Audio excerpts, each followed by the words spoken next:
Good morning, everybody. It's a pleasure to be here at SES Chicago. And as you can see from the topic this morning, it's kind of a mouthful, but at the same time, it's something that I believe as marketers, we owe it to ourselves to have a better understanding of. And many people, it was interesting when I was sharing the topic and the title of today's presentation. Guilty marketers, of course, those not in marketing said, yeah, you guys are all guilty anyway. We understand that because you're spending too much and you're doing things that really aren't realistic. And I said, no, it's not about that. It's about, as marketing professionals, understanding and knowing things that we should be doing better within our profession. And so we're here to talk today about exactly what's on the slide of this title, and that is how we are wasting money and what it is that is about us that is wishful. And so we're going to take a deep dive over the next 30 to 40 minutes and have a better understanding of this. So this is something that is a little provocative, but we need to change the conversation in marketing. And we talk way too tactically as marketers. And so we're going to be talking a little bit about this. And then secondly, we're going to be addressing what is it that makes us guilty in marketing. What are the things that we know we should be doing better, but we don't? And then third, we'll be talking about what are those things that are wishful in nature, and I like to call them clueless, because really sometimes we should know better but don't. Many of us have been in the industry for 10 plus years in digital marketing, and there's had enough time elapsed that we should know better. And so I'm going to say that sometimes we are clueless also. And then lastly, what are the things that we could be doing? What are the 8 criterion for how we could be investing better as marketers, and what should we be asking ourselves? So let's dive right into this. But before we begin, I want to get a sense from who is here today in the audience. And I'm going to ask a little bit of some polling. And so if you qualify for this, just so I can get a good sense of this, please raise your hands. If you work for an organization that has less than 10 marketers in it, please raise your hands. Less than 10. Okay, it looks like about half the audience. So many of you work on smaller marketing teams and for smaller organizations. Some of what we're going to talk about today is going to impact you differently than those who work in larger organizations with possibly larger budgets. The principles will be the same, though. Okay, please raise your hands if you represent or work for an agency. Okay, about 10%, maybe 5%, 5 to 10% of you. Okay, now I'm going to ask some vertical questions. I'd like to know, I'm going to name some verticals. If you work for a retail or e-commerce oriented company and has a website that's e-commerce in nature, please raise your hands. Okay, about 25% of you. If you work for a consumer packaged good company, raise your hand. Okay, maybe less than 5% of you. If you work in high tech or software, please raise your hands. Okay, maybe another 5%. If you work in financial services or insurance, okay, a few more. Travel, hospitality. Okay, that gives me a pretty good understanding. If you didn't raise your hand, you're in some of the other categories. So let's see. Next thing, how many of you are in specifically search engine marketing, whether paid search or SEO? Now this is interesting because as we ask these kinds of questions over the years, the specialists get better and better at what they're doing in our craft of search engine marketing, paid search or SEO. How many of you are purely in social media? Okay, a few of you. And how many of you oversee multiple tactics or channels? Okay, the majority of you. It's interesting to see that. And that's representative, of course, of having half of you be with smaller organizations as well. So now that I have a better understanding of the audience, let's dive into this. Let's talk about something that's crucial to our future careers. So this is a quote by John Wanamaker. He's known as the father of modern advertising. And I bet that many of you have seen this quote before and maybe didn't know who said it. But this gentleman, John Wanamaker, created guilty consciences for all of us. He said, half the money I spend on advertising is wasted. The trouble is, I don't know which half. How many of us still have that problem today? Now, we may think, just because we're in digital marketing, that we can track it, and that we can measure it, and that we understand the true impact of our contribution. I promise you, we are all wrong. We don't have a clear understanding of that. And there are many reasons why we don't. And we're going to be talking about some of those. Shar Van Boskirk from Forrester Research said, the future CMOs, heads of marketing, will come from the interactive side. Why? Because like Mike said, there's more accountability, there is more measurability and trackability, and there are areas in digital marketing where we can get this real-time notion of testing and optimization and tracking and measurement. But at the same time, we're still in a big conundrum. Because I bet you all, many of you think that, no, this guy's wrong. We've got this nailed. I know exactly how many sales, how many leads I generated last month. The problem is our attribution models are goofed up. And if you don't know what I'm talking about, we'll talk about this more in depth over the course of this conversation. And so we still are plagued by this problem. Even in digital marketing, more than 30%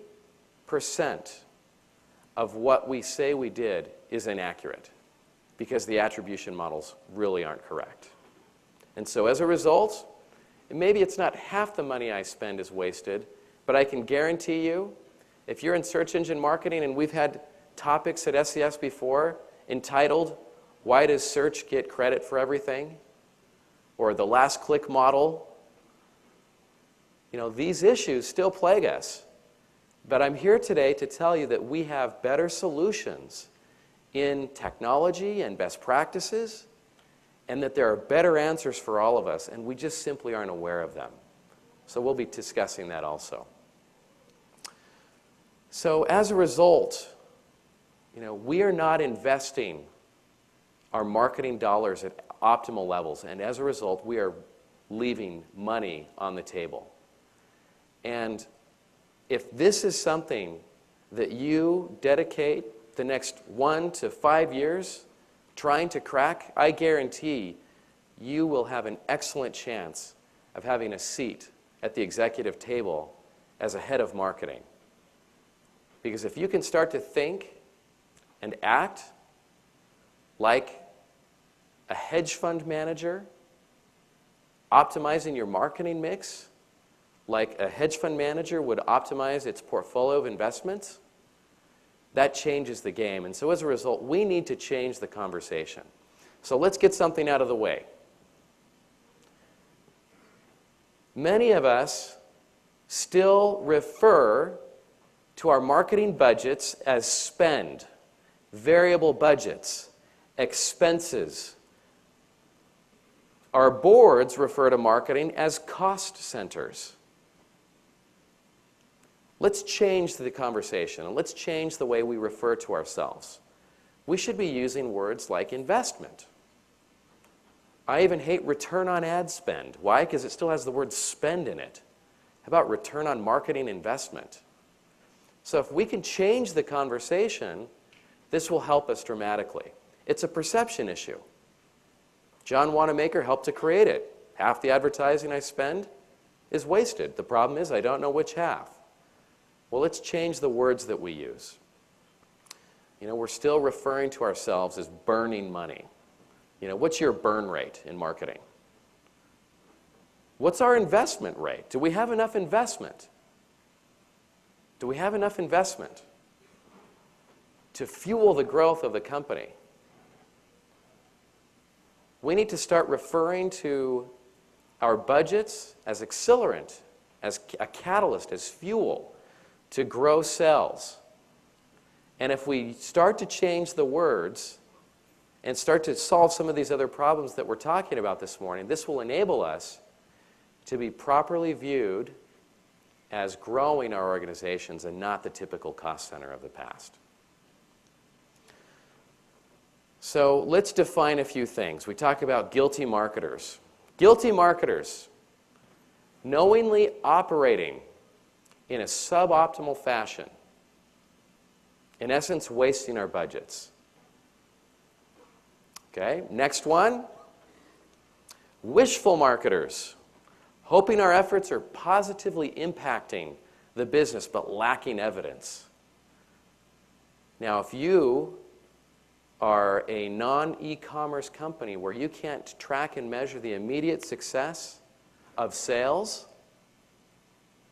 if you generate leads or trials, inquiries,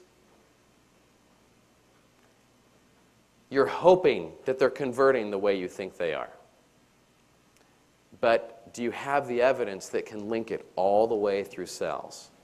I spent the last 7 years of my career generating inquiries for Omniture. Could I track and measure them all the way through from an ad impression and at a keyword level all the way through to a closed deal 9 months later through the sales cycle? If you can't do that, we're in big trouble.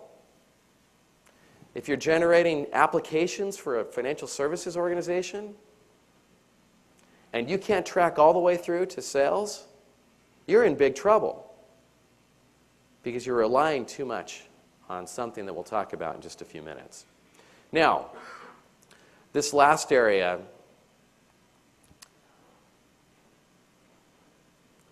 I'm from Utah, and out west, hunting is kind of a big deal. And there are some things in hunting that you just don't need to say, and you just don't need to point out. Okay? But every once in a while, we find people that do this. They should know better, but they stare down the barrel of a gun to figure out why it's not firing. In marketing, some of us do this as well. We stare down the barrels of our marketing guns despite knowing that we should know better. And we'll talk about what we mean and give some examples of cluelessness. So I wanted to set up and define guilty, knowing better, but doing it anyway. Wishful, we don't have the evidence. And just plain clueless, when we should know better, but we don't. So let's talk about being convicted on 7 counts of marketing guilt. If you all have an angel, a good angel on the left shoulder, and a devil on the right, chances are that that good angel is whispering some of these things to you and nagging at your consciences, telling you that these 7 areas are areas that you should do something better and you should knowingly fix and improve, but we just don't. Because sometimes we get too caught up and too busy. Or we don't know how to solve the problem. And so we don't even try and fix it. And so let's go through these 7 counts of being convicted as guilty marketers. So count number 1, lack of clear strategy and objectives. What do I mean by that? In chess, what is the objective of the chess game? Get the king. How many of us focus way too much on, in marketing, the individual tactics? I can't tell you how many sessions I go to, and these are good sessions, by the way, but we talk about the color of a button, red versus green, the call to action, Download now. Free trial. Order now. Layouts. 7 best practices of search engine marketing. 5 things that we should do to improve SEO results. Let's not just focus on the tactics. If we don't have a clear understanding of what our objectives are, it doesn't matter. As we said, we need to start referring to ourselves as sales generators, as growing the organization through marketing investment. And if we can't quantify our results or know how we stack up against the other tactics, it really doesn't matter, especially if you're in a larger organization. If someone hit delete on you and your job, who would notice? You would. Would the CEO? Would the CFO? Would the head of marketing? Maybe. Well, how would you quantify your results? For example, I'll share a story.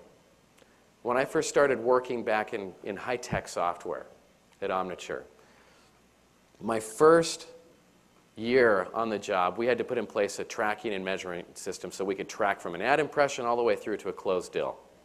And it was complicated. It was not an easy task.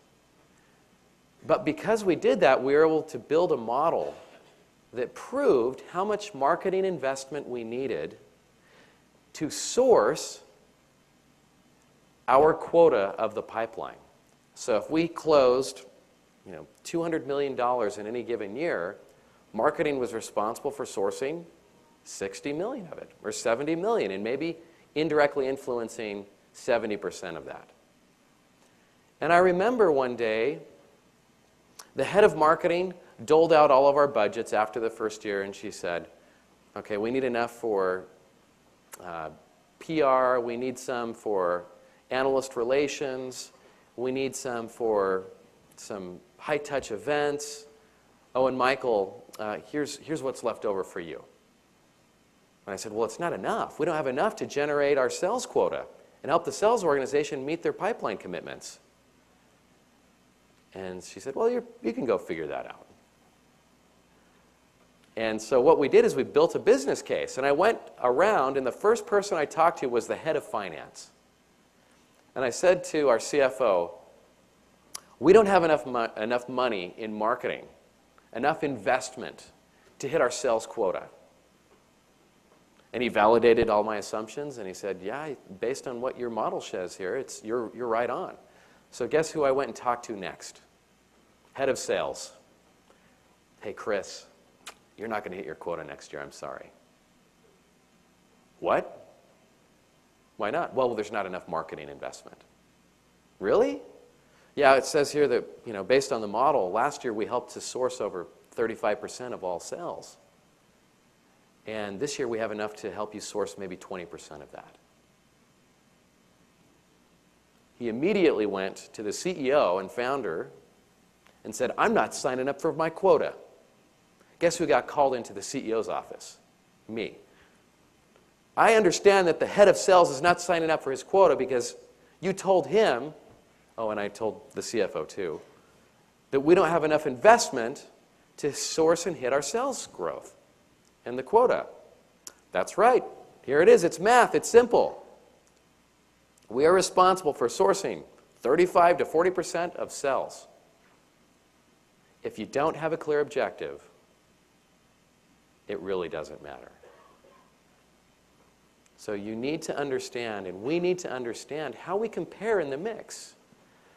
If we have businesses that are part of traditional media like radio, TV, other broadcast mediums, and you're responsible for the digital side or a specific tactic within the digital side, you and we should all know what percent of sales you directly source versus influence. So if someone pressed delete on your area, you could say, whoa, whoa, whoa, whoa, whoa. If you do that, you're going to lose 10% of sales this year, or 5% of sales, or 3% of sales, or 50% of sales. We should quantitatively and clearly characterize what we do as marketers in terms of sales objectives. It's very simple. Secondly, count number 2. Sloppy in our efforts to track and measure. Now, this is a topic I love because it almost got me fired about 9 years ago. Now, we all live in a world where, as we said earlier, we believe everything is extremely measurable and trackable. Despite that, we have problems. So let me articulate the problem for some of us. I want you to raise your hands if in your organization you use an email service provider and keep them up. If you send out emails, raise them high. Keep your hands up if you use some kind of web analytics. Oh, more hands went up. That's interesting. Okay, good. More people using web analytics than email service providers. Keep your hands up if, and this is about 99% of you, keep your hands up if you use an ad server. Okay? Some hands went down. Keep your hands up. We'll just start right there. Those of you with your hands up, you're in big trouble. And let me articulate why. I worked for the second largest subscription company on the web. And we were the 7th largest online advertiser in 2003. And we had implemented tracking through an ad server. We had our own proprietary email service provider. And we had some web analytics solutions. And guess what? We had implemented each of these systems and then relying on the numbers that were coming out of each of these systems without deduping across systems. So if you're not deduping across all these systems and technology that we have, you are double counting by at least 35%, all your numbers. If you use a bid management tool that's not tied in with web analytics, or use a CRM application that has tracking codes like Salesforce.com, and you're not using one of them as a system of record that's overriding the others based on cookie expirations and settings, 7-day cookies for click or view-throughs, 30-day click expirations, and you're not doing that across all your systems, all of us are double counting. It was funny because one day, here's something that happened. One day, we figured out that we were double counting, and I said, hey, based on all of our systems, if we add this all up, we should be about 3 times as large as we really are. And of course, in accounting, in our ERP system, we showed that we were only about $150 million in sales for the year. But across all the systems, we were probably $300 million in sales. We've got big systems problems, I promise you. So that's something we need to be cognizant of. And we should be trying to track and measure everything. But we should be standardizing. Now, count number 3 of guilt. You know what they say about the word assume. It makes an ass out of you and me. And so here, if we assume too much, we also have big problems. In the story that I just related, I assumed incorrectly. We had 7 different types of subscriptions.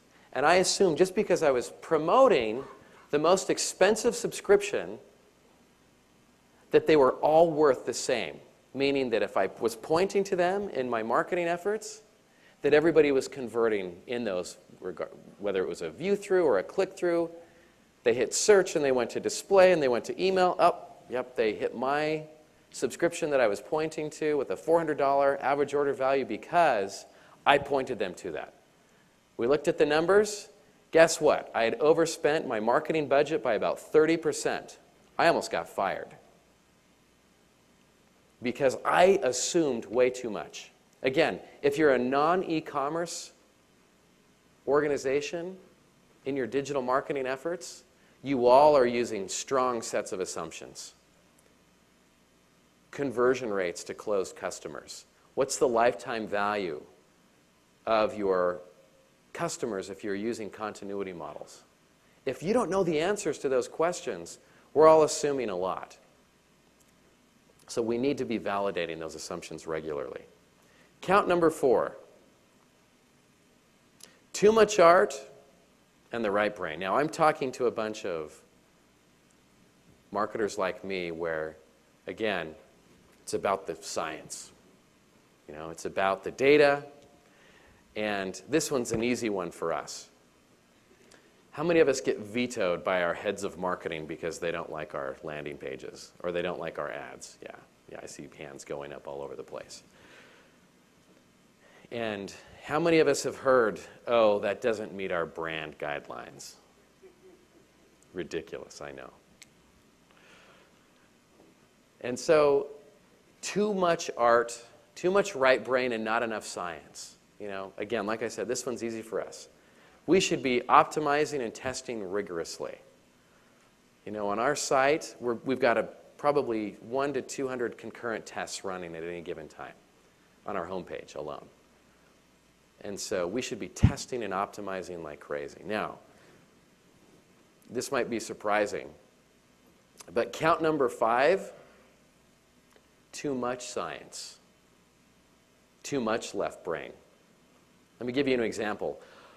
According to our data, we should have long-form landing pages with alternating calls to action, blinking 40-point font, and red text at the bottom. Yep, it generates the highest conversion rate. That's a big problem. Because I promise you, you don't want to look like everybody else out there that has long-form landing pages with 40-point font, red blinking text, and alternating calls to action. It might work, but you have to think carefully and critically. Do you work for an organization that's what you represent? We have to be careful about what we do represent as brands to our customers. And we have to think carefully about that. Just because blinking banners work better, or maybe they don't anymore, but just because something works doesn't always mean that it's the right thing to do. Because how is that harming our brand? It could be. If people think of us as the gimmicky, blinking website, you know, that's a big problem. So we have to be careful about that. Now, count number 6 is closely related to this. Short-term versus long-term. Here's kind of a gut check question. If you were to immediately poll and survey a customer after having gone through one of our marketing experiences, would they rate our customer experience as excellent or poor? That should be a filter for all of us.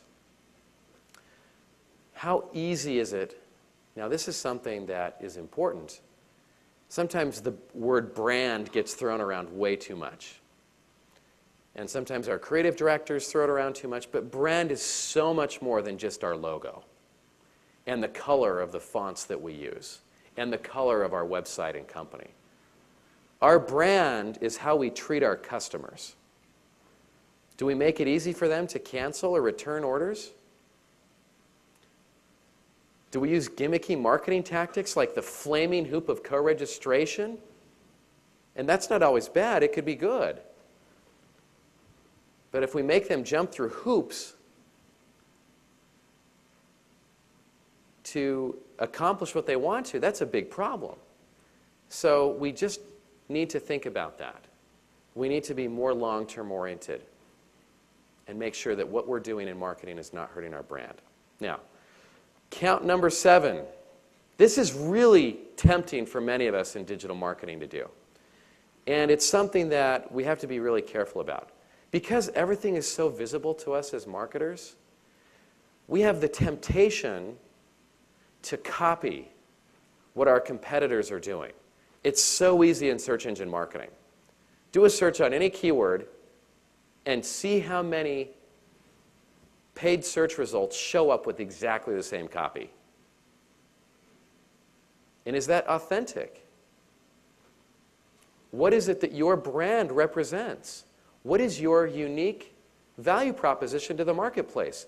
How are you competitively different than your competitor? If you don't know the answer to those questions, we should figure that out and then talk about that in our marketing, whether it's in our social media, on our paid search results, in our banners, on our landing pages.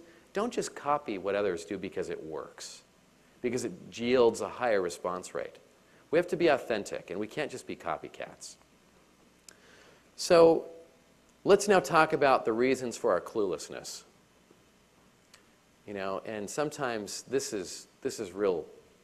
What's happening to us is that we are, as marketers, sitting on the train tracks and oblivious to some of these problems. Now, some of this is because this topic is really complicated around tracking and attribution. So I want to spend a few minutes on this. So, cluelessness number one, misunderstanding our businesses. So many people believe that you can dump, and sometimes our agency friends are guilty of this more so than we are. We can dump as much money in the top of the funnel as we want, but if we have constraints at the bottom, like sales quotas or the inability to process leads at a certain capacity, it doesn't matter how much money we dump into the top of the funnel. I know many organizations that spend hundreds of millions of dollars to maintain a high level of brand and awareness. But do they really need to invest that much? Could they invest less and hire more salespeople? Or hire more lead processing people? Now, this is more relevant to those that are non-e-commerce. But we have all constraints. And so we have to be careful. We need to really understand how our businesses operate and what those constraining factors are at the bottom of the funnel, so that if we invest more at the top, you know, I know some CMOs right now are just trying to figure out a way that they can get more dollars to invest at the top, and they don't even have a clue about what impact that's going to have at the bottom.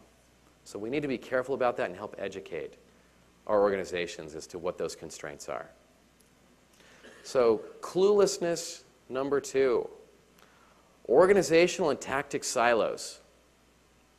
This is a big problem, especially in marketing today, and especially if you work for a larger organization. For those of you who raised your hands that worked for organizations that have 10 or more marketers in your organization, you know, this is a big deal because you get specialized.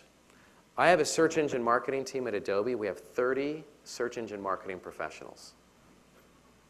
30.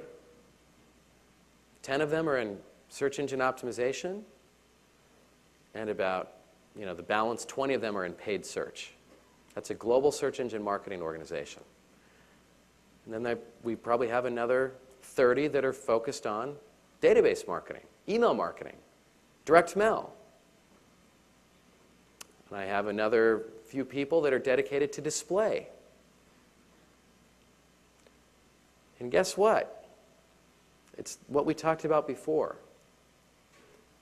We have this double counting issue as an industry because we're using disparate systems and not trumping one or the other, not tying the results to one system. And we seldom poke our heads up out of the sand and wonder, what is the impact that display is having on search? And what is the impact that email is having on display? And what is the impact across all of these channels upon each other? The good news is now there is technology available in the marketplace that can help us better understand these siloed issues. So cluelessness number three. This is the last one for the clueless factor. Improperly attributing attribution models. There's a mouthful. We all have seen the last click model, the first click model, where it's all evenly distributed, where it's weighted. And I always ask this question. So when we talk about attribution being defined as assigning credit to the tactic or the marketing mix area that generated the end result, or the sell, or the lead, or the order, we have big problems as an industry because these are very imperfect models. So, how many of you are using the last click model? Everybody's afraid to raise their hands. This is going to be funny. Okay, raise high. Okay, how many of you use the first click model? How many of you use all even? This is great. I love this. No one's raising their hands. How many of you use weighted? How many of you didn't raise your hands? So you don't know what model you're using for attribution? I see nods. That's dangerous. Okay? That's okay. I appreciate the honesty. If you don't know what an attribution model is, that's a big problem if you're in digital marketing. If you don't understand the difference between last click, first click, even, weighted, that's a big problem. So that's something that we should be addressing. There's a session that we're going to be talking about tomorrow, talking about channel surfing. And I'll put up the time for that at the end. But we're going to be doing some deep dives in marketing attribution. But if you're using last or first or all even, you have very serious problems because you're, again, overestimating or underestimating your sales by as much as 30 to 40%. And you didn't even know it. And possibly you did. But I'm here to tell you today that we're overestimating or underestimating and leaving money on the table as a result. Okay, so how do we fix this? These are questions that every head of marketing should be asking. And we all in this room, as future heads of marketing, need to ask these 8 questions to fix these guilty problems and clueless problems that we've just been talking about. So they're represented in the titles so that when you see them, you can ask. So question number 1. Which words do we use? Again, this is the antidote to the first issue that we talked about. Do we refer to our budgets as spend, expenses, cost centers? Or do we properly refer to them as return on investment, return on marketing investment? How much marketing investment do you have? Do you have enough marketing investment? I don't know. Let me look at my model and tell you. Do we have the ability to talk about and quantify our results in terms of sales? How much sales are you responsible for? I don't know. I generate leads. Well, that's a problem. How many sales are you personally responsible for, or is digital marketing responsible for in your organization? Well, digital marketing accounts for roughly 35% of all sales in our business. It's good to know. If you don't know the answers to those questions and you can't use that vernacular and vocabulary, start doing it now.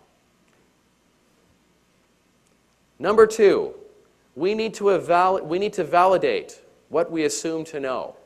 Do we validate what we assume to know regularly? Do we validate? Do we understand what's underneath that iceberg? How big is it? How big are our assumptions? The thing that almost got me fired was a huge assumption. I was assuming that our average order values were the conversions that I saw showing up in my reports, but they weren't, because we hadn't validated the data sets. And sometimes this is really challenging and difficult. But I promise we can validate these things. We need to work with our finance departments. And guess who will become your best friend? Finance and accounting. If you can get them to validate our assumptions, it's money. It's golden. At the end of every quarter, when I give a readout to our head of marketing and to our head of sales at Adobe, the first meeting I have is with finance. Every quarter. And I sit down with them and I look at all of our assumptions and I say, here's our average order value, here's our close ratios, by region, by sales division. I have this massive spreadsheet. And guess who signs off on that first? Finance. And then when I go talk to the head of sales doesn't question it, because who's sitting in the room right next to me? The finance guy. Is what Michael's saying correct? Yep. Validated my assumption. It's right here. Finance says it. It's got to be true. So validate your assumptions and don't rely on our marketing organizations to validate those assumptions. We can help solve the problem, but get finance involved to validate our assumptions with us. Number 3, do we have a clear way to measure and track results? Can we measure all the way through to sales? Can we track all the way through to sales? If you don't have a model and you are generating leads and you can't tie them to sales, we need to fix that. We need to be asking ourselves, do we have a clear way to measure and track results? And this is very related to it. So number 4, are we measuring real results? Are we measuring financial outcomes, sales, profitability, return on marketing investment? And if we can't tell you what % of sales that we generate, and we can't talk and articulate how much sales we did last quarter versus what we're going to be doing this quarter on a forecast basis, we need to start talking about what we do in terms of sales and financial outcomes, not just leads and orders and trials. Number 5, can we attribute attribution correctly? I guarantee that 98% of us in this room cannot, because we don't have the right tool sets and the right models. And there are organizations out there today that are cracking the code on this. And again, at the end of this, I'll share the session tomorrow that we'll be talking and doing a deeper dive on this. So if you want to learn more about attribution models, you can learn that. Here in this is a correct attribution model. This is represented by an international retailer, large electronic international retailer. And I'm just going to take a few minutes on this because it's interesting. There's something in there called base sales. And base sales, that means if you were to shut off all marketing, how much sales would still continue? And in this model, guess what? They thought, before they had this model, they thought that 80% of their sales would continue because of their strong brand. It would take a nosedive. 32% would remain. How many of you would like to say, if I shut my channel off and I press delete on what I do, I know exactly how much sales we would lose? That's a powerful position for each of us to be in. And as the future heads of marketing, we should be finding out the questions to that, the answers to that question. These attribution models can help us. And so what they found, for example, was that web traffic was responsible for about 25% of their sales. They found that seasonality accounted for, that percentage point that's up there, that we had press, TV. Each channel had its proper place in the attribution marketing mix. And they could clearly define that. And some of you ask, how in the heck did they figure that out? It's a little technical, but essentially what they're doing is they're using regression analysis. And if you understand coefficients, they're understanding the coefficients of regression analysis to isolate variables like search, paid search versus SEO, versus display, versus email, versus print, versus radio, versus base sales, versus seasonality, versus the economy and the stock market. And all these factors get dumped into these models. This is something that we've been doing. We've been having this organization help us at Adobe. And we can very clearly articulate our attribution now. But it's a complex topic. So again, we need to ask the question, can we attribute attribution correctly? And I'm not talking about first click and last click and even click weighted models at all. It goes well beyond that. So what we think we're generating in terms of sales, again, we're overestimating or underestimating by at least 30%. Number 6, do we understand our measurement limitations? This is something for us to start to become more aware of as marketers. I'm going to hurry quickly here. Is marketing behaving like a team instead of silos? And once we understand proper attribution, are we going to behave like a team? That may mean that search engine marketing gets less investment, and display gets more, and print might get less, and TV may get less. So let's act like a team, and let's help each other figure out these attribution problems, and help each other rigorously test, and not be too right brain. So lastly, balance the right brain and the left brain. We can't overdo it with the science, and we can't overdo it with the art. So let's focus and let's be well-balanced right brain, left brain marketers. Anyway, I'm going to leave you with a call to action. We've set up a blog at guiltymarketer.blogspot.com. And I want you to go there and post anytime you see any of these treasonous, guilty, clueless, or wishful acts. And just to protect the innocent until proven guilty, make it anonymous, and we'll moderate it for your own protection so you don't get yourselves fired calling out your bosses. Okay? And like I said, we'll be doing a deeper dive on attribution best practices tomorrow at 3:45. It's entitled Channel Surfing, Measuring Profit and Loss Across Channels, if you're interested in learning more about the technical aspects of attribution models. So remember, we all are the future heads of marketing within our organizations and future organizations. Let's solve these problems. Let's start referring to ourselves as profit and revenue generators and less about cost centers. So with that, we'll take a few questions. Thank you.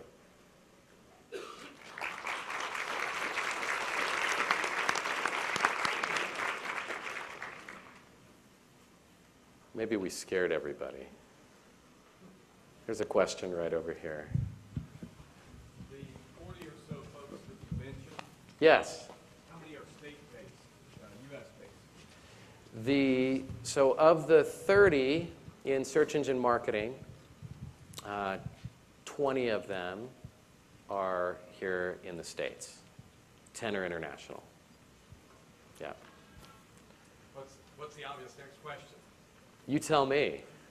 Where are the internationals? They are in Europe, in Japan, and Singapore, and Australia. Yeah. Other questions? There's a lot to learn about on this topic, and hopefully we're raising the level of awareness. So I think there's a question over here. For the small business or even small medium-sized business, are there affordable attribution tracking options for them? Can you give a few reference points? Yes, there are. It's becoming more affordable.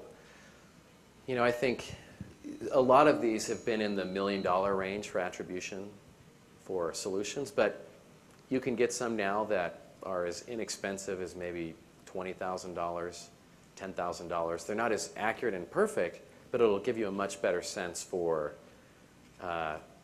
what to use beyond last click, first click, evenly distributed models.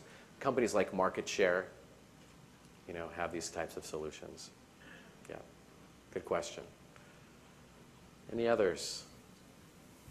Over there.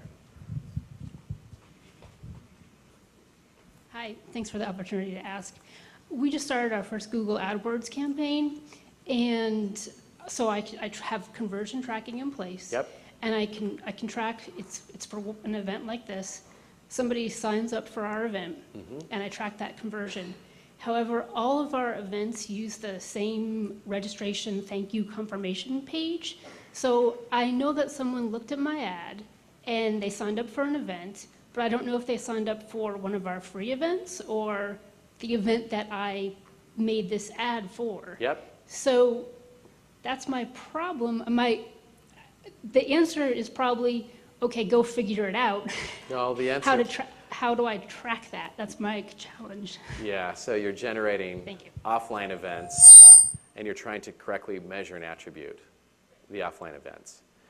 So sometimes, do you send them emails, for example, to attend, or can you use unique identifiers for tracking? Any emails, yes. Yeah. So I would say make sure that each individual promotional piece has a unique tracking code on it.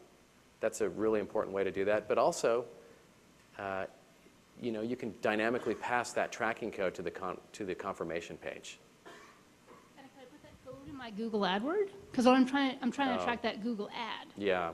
Like, you know, because You should be able to do that. We've never paid for advertising before. You need unique sets of keyword buckets and campaigns. That's how you would do it at a tracking code level. Okay, thank you. Yeah, good question. But also, sometimes we underestimate the ability to survey and poll our customers. It's not as reliable, but we can ask them, how did you hear about us? So we can balance the quantitative data or the inability to measure with some of that to better understand where they're coming from as well. Yeah, good question. Right there. We may have time for one more. One more. Okay. That's fine. I'll just say it out loud. Thank you, Michael. Very good presentation. I wanted to ask a simple question. Yes. If you identify there's a leakage between sales efforts and marketing efforts, Yep. like say customer place and request for quote, Yep. and then it takes like a while for the salespeople to close the deal, how do you tackle the issue, so on and so forth? That is a Thank you. complex, that is a very good question. See me after or come visit the session tomorrow and I can explain it in more detail. Yeah, that's a tough one. That's another hour conversation. It's a simple question with a complex answer. So. It's also going to fill his session out tomorrow. There you go. Yeah, thank you. Anyway, that was a great keynote. Thank you very much to Mikel Chertudi. Thank you. Great job, Michael. Thanks, man.